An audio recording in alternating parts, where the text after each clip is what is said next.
Today, I'm coloring a delicate pink dogwood blossom with Copic markers. Soft, pale pinks are deceptively difficult to color. So what's my secret to keeping pink light? You guessed it, color theory. Stay tuned and I'll explain how the color green helps keep pink markers under control.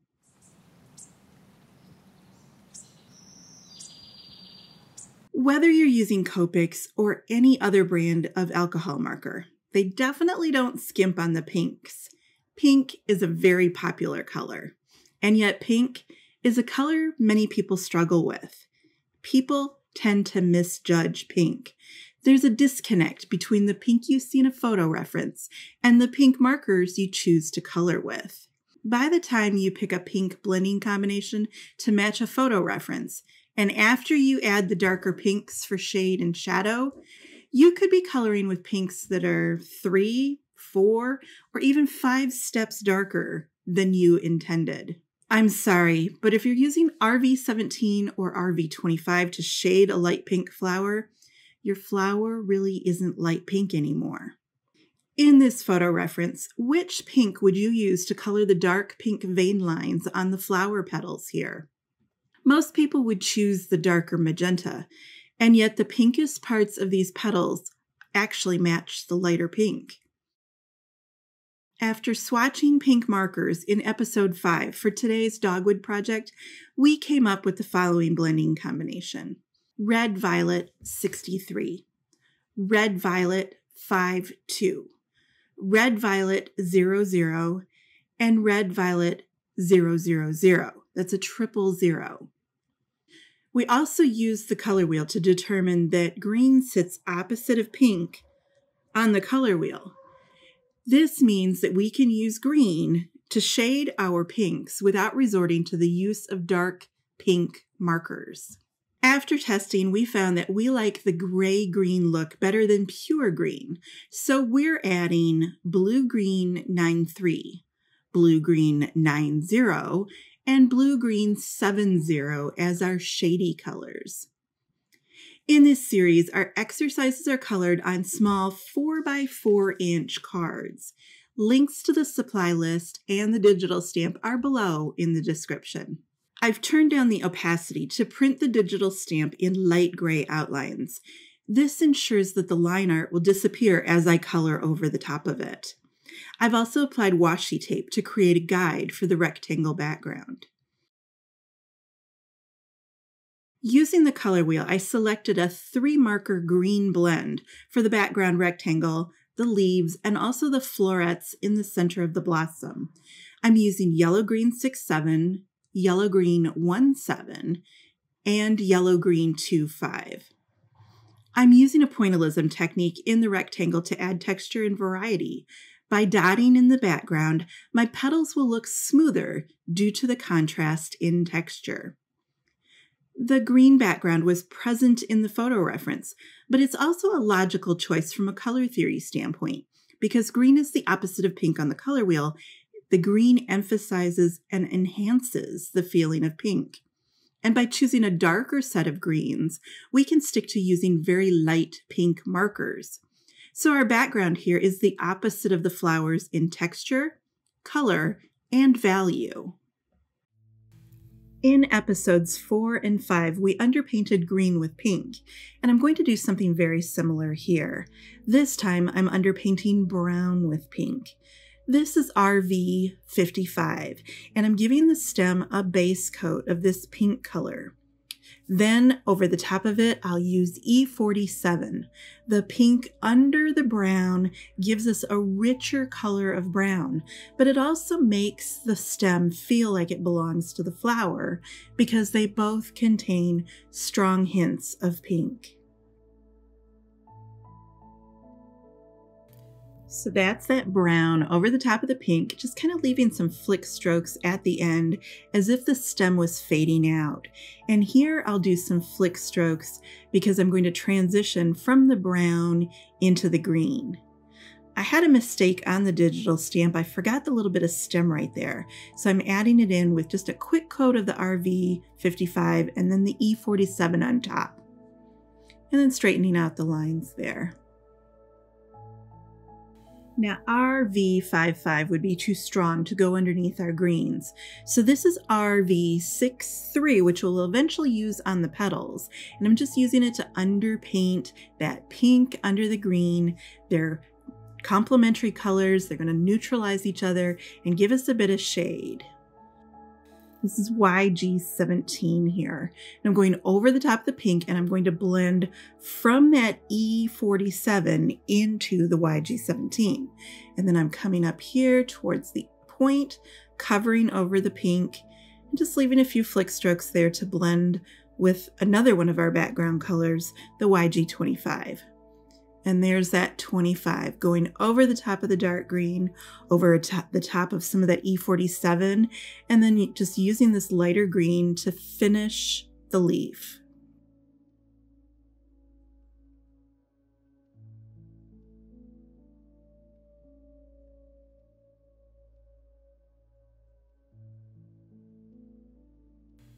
This next step is a little bit of artist's intuition.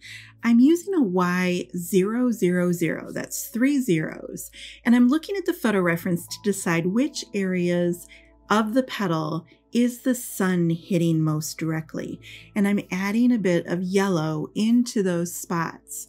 So as I'm looking at the photo reference, I'm looking for the areas of lightness and brightness that don't have any shade, no shadow in them.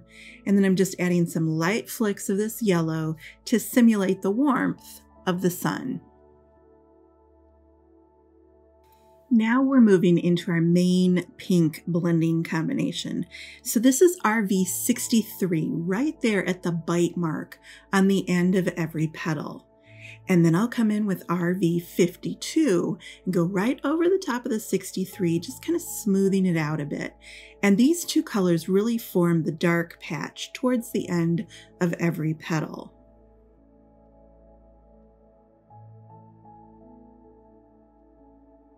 Any place where there's a little bit of a turn up on the side of the petal, just a little bit of a fold, I'll put some RV52 there and then come in with the RV00 and continue that pink. Now remember, we want these petals to be white where they touch the stamens, so you can't bring these next two flicks down too far. That was RV00, and here's the 000. And I'm coating that whole turn, but here I'm leaving quite a bit of that yellow and white of the paper exposed. And that gives me a petal that runs from pink at the bite mark to white at the stamens. Now I'm going to repeat that process for every single petal. The pink falls in slightly different places. There's slightly different curls and turns on these petals, but the process is basically the same. RV63 and then RV52, and then transitioning to white with the RV00 and the RV000.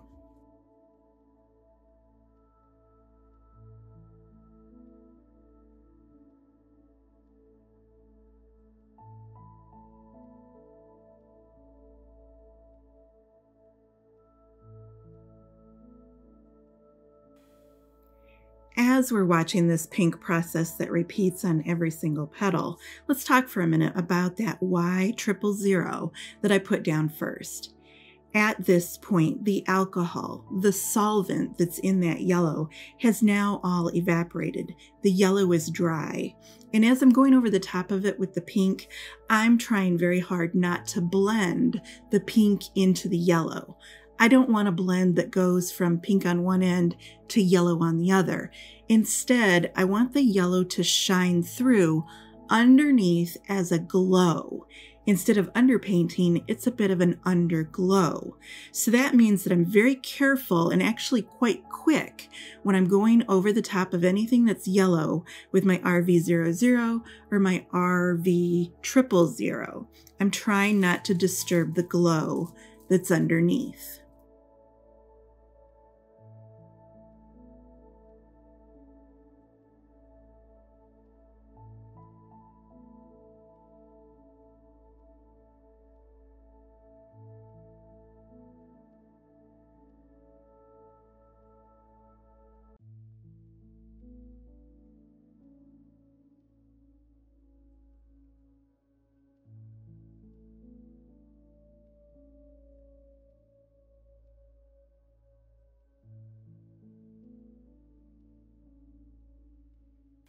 Now that we have the petals done, let's turn our attention to the stamens. That was a little bit of the RV 55 that we originally had in the stem. And then here comes our colors from the background using the same pointillism technique. I've done YG 67 over the top of the pink dots, and that gives me two layers, a dark green and a lighter green. And then here's another green, that YG 17, and then the YG 25.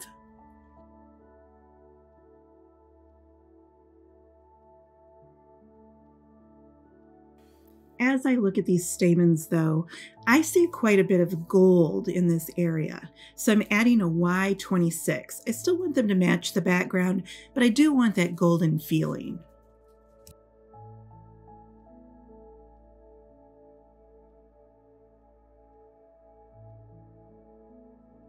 All of our stamens are going to cast a little bit of a shadow. So I'm using BG93 to go on the underside of each of those little balls, each of those little bits of stamen, the pointillism that's hanging over the petals. Now let's start the overpainting process.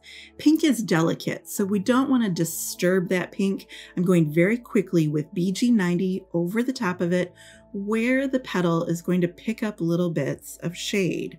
So right here, there's a slight cleft in the petal, and I'm just adding some flicks of BG90 to establish that. This is BG70, and it's a little bit lighter than the BG90. So I'm going to work back and forth between these two colors, just going over these white areas and going over the delicate pinks to shade them without changing too much of the pink. I'm not trying to make the pink darker. I'm trying to make it dirtier, because that's what happens to pink in the shade. It doesn't get darker. It doesn't get hot pink or magenta. The color actually turns a little bit dingy. So this is 90, right where it's going. Oh, there's like that little bend in the petal there. And this is 70, the more gentle cousin. Just coming up where there's a little bit of a fold in the petal. And now here, I'm going to switch back to the 90 because that leaf is casting a bit of shadow over the petal. Just working back and forth between these two colors. And because I'm working quickly, the solvent in the 70 and the 90 aren't destroying the pink. They're just adding color over the top.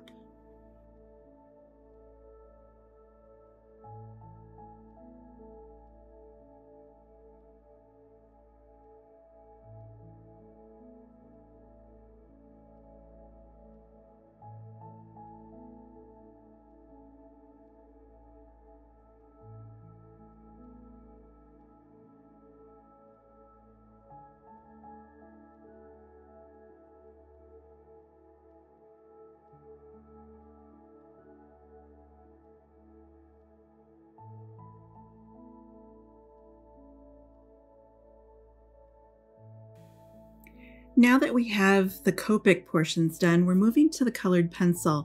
And here I'm just trying to add a little bit more pink flavor to the brown parts of the stem. This is Process Red number 994. And now with a very, very, very light pressure, I'm adding a little bit of that Process Red over the areas where we originally put the RV 63. So that's a dose of pink underneath plus a dose on top. This is Marine Green, Prismacolor number 988. And I'm adding a little bit of green flavor now to the stick.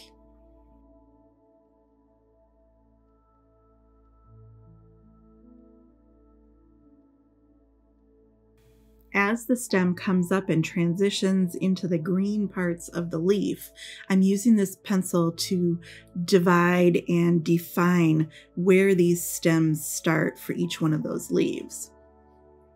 And then putting just a little bit of green over the top of the pink. The two colors, green and pink, kind of fight each other. Remember, they're complements. They start to create that muddy looking kind of shady color that we interpret as distance. So that's why it's on the back half of the leaf.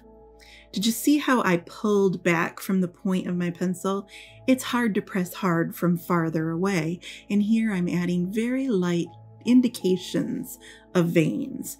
I'm not trying to actually draw veins, I'm just adding in some darker color that you might see in those areas if there were veins there. Still with that marine green, I'm pushing some of the areas inside the stamen area deeper. I'm kind of using a scumbling stroke, which is a really loose squiggle, and that helps to break up the bits of pointillism and keeps them from looking polka dotty. This is lime green number 1005, and what I'm doing right there is sharpening my pencil. Sharp pencils are so important, especially when you're working on smooth paper that doesn't really have a lot of tooth to it. Smooth paper is great for Copic, but it's not so good for colored pencil. The point of the pencil really helps you get in there and lay down some color. This is just a little bit of Deco Pink number 1014 over the top of the stem. And now I'm going to start adding some more pink flavor to these petals. So remember, right along the edge of the petals, it looks like the color is a little bit darker. So you'll see me using just a little bit of more like a straight stroke, like right there. I'm adding a little bit of pressure right there to make a darker pink, but then I lighten up and do a soft lambswooling stroke just to add a pink flavor to it. I don't use the same pencil pressure for everything. Sometimes you need a little more. Most often though, I'm way off the point of the pencil, really being light-handed with it. A little bit of green to help enforce that burnt flavor down at the end.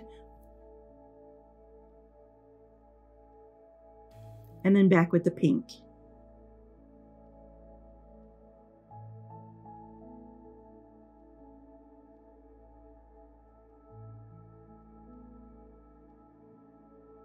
Let's do some veins. If you overthink the veins, if you move slowly, they're not going to look as good. This has to be kind of a carefree, fast flick. And now with the processed red, I'll come in and I'll strengthen just a few areas. You don't want a lot of processed red because as this pencil mellows, it turns a little bit fluorescent. So I'm just using it where I need a punch of color, but not a lot of it.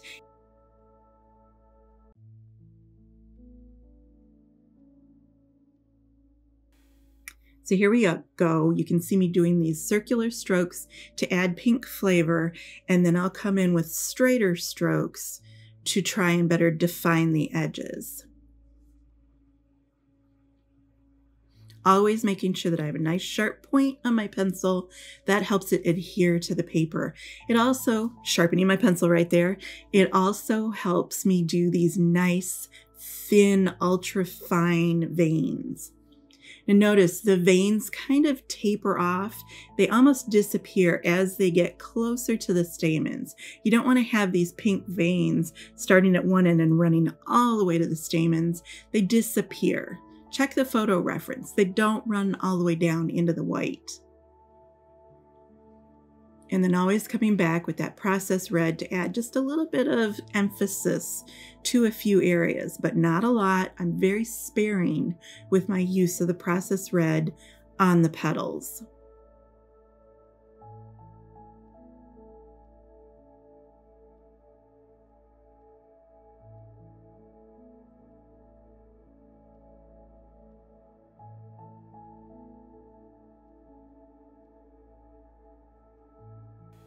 Now here is where our petal has a little turn to it. So I'm staying on the edge of the petal, not the edge of the shape, but where that petal comes up onto the side, it's going to have the darkness on the edge that's kind of running interior there. And it will have some veins coming out of it.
Here's another fold. So I'm following the edge of the petal, not the edge of the shape. It's really important to understand that when there's a fold there, the edge kind of turns inward.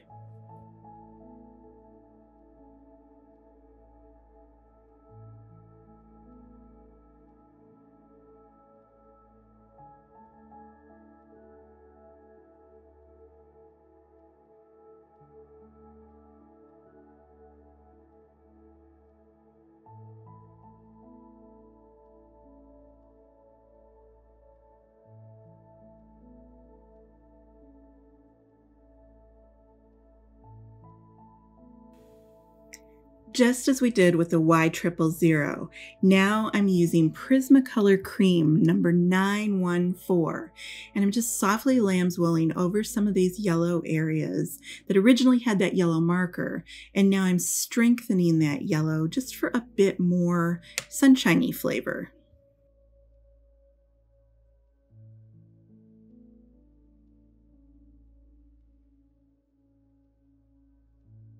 And I do make mistakes. I wasn't happy with my flick stroke right there. One of those veins was coming too far down. So I just erased it with a white eraser. No problem. Now it fades out exactly where I want it to.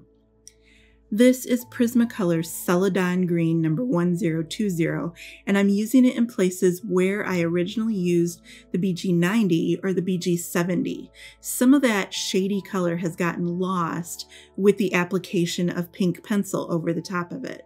So I'm just going in and strengthening some of these areas, just giving us a little bit more of that shade being cast down.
A couple of these areas aren't going quite as dark as I want, like where two petals are meeting.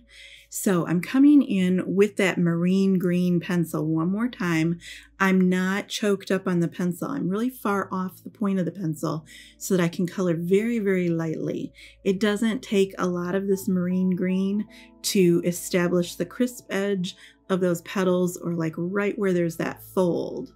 I'm just using it to emphasize a few of these areas, but there's not a lot of marine green going on.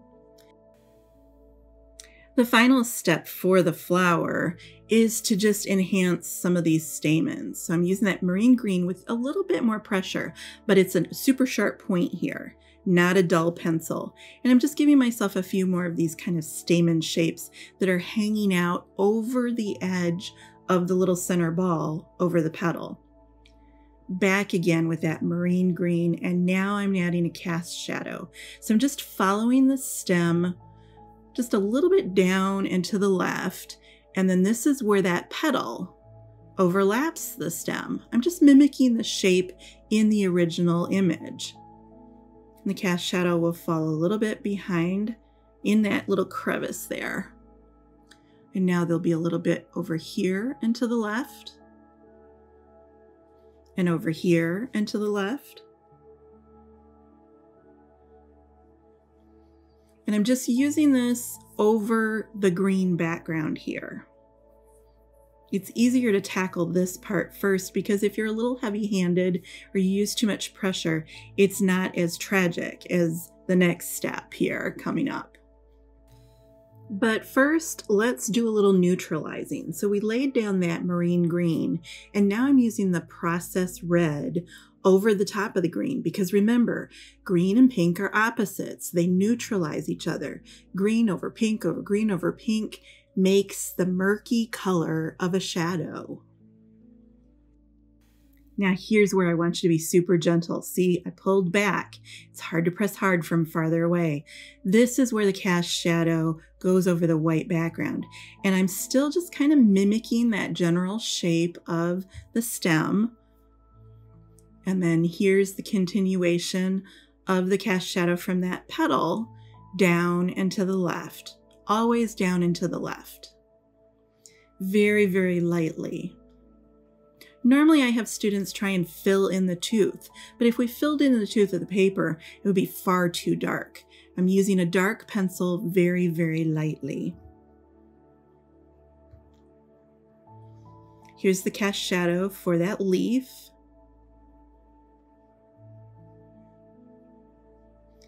And then just kind of strengthening where that secondary leaf would cast a bit of shadow over the background. The process red would be too strong over this white, so I've switched to that pink 929. Green plus pink plus green plus pink, it creates the color of mud. They neutralize each other.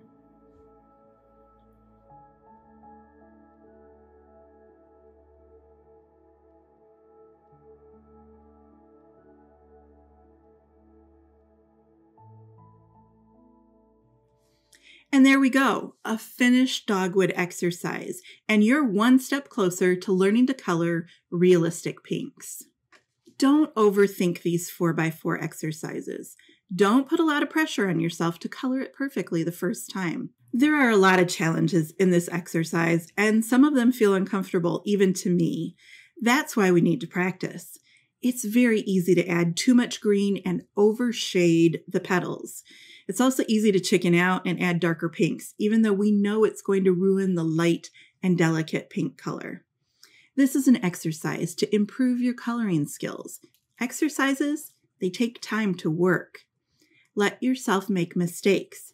Mistakes are how we learn to color better. I'll be honest, the first one won't look great. I colored 2 petals ahead of time as a warm-up before filming, and I kind of scared myself. I really didn't like the way they looked, which means I need to get more comfortable working in pink. It's not about talent, it's about skill, and we can't improve our skills if we avoid the things that we find hard or disappointing. Keep practicing, and I'll see you back again in the next color theory episode with a new challenge for blue markers.